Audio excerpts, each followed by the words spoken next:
আনুষ্ঠানিকভাবে শুরু হলো চ্যাম্পিয়ন্স ট্রফির প্রস্তুতি। তবে প্রথম দিন দেখা গেল মাত্র ৫ ক্রিকেটারকে, যদিও যোগ দিয়েছেন কোচিং স্টাফের সব সদস্য। ধীরে ধীরে ক্যাম্পে বাড়বে ক্রিকেটারের সংখ্যা।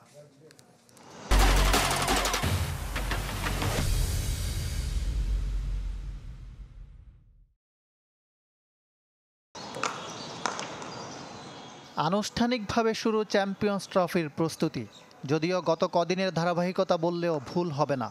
সিনিয়র সহকারী কোচ মোহাম্মদ সালাউদ্দিনের অধীনে নাজমুল হোসেন শান্ত, জাকের আলী অনিকরা আগেই শুরু করেছিলেন অনুশীলন। এদিন স্কোয়াডের ৫ ক্রিকেটারকে দেখা গেছে মিরপুরের আউটারে। ব্যাটে বলে নিজেদের ঝালিয়ে নিয়েছেন সৌম্য সরকার, জাকের আলী অনিক, তানজিদ তামিম, মোস্তাফিজুর রহমান ও তানজিম হাসান সাকিব। অনুশীলনে ক্রিকেটারদের চেয়ে বরং কোচের সংখ্যাই বেশি।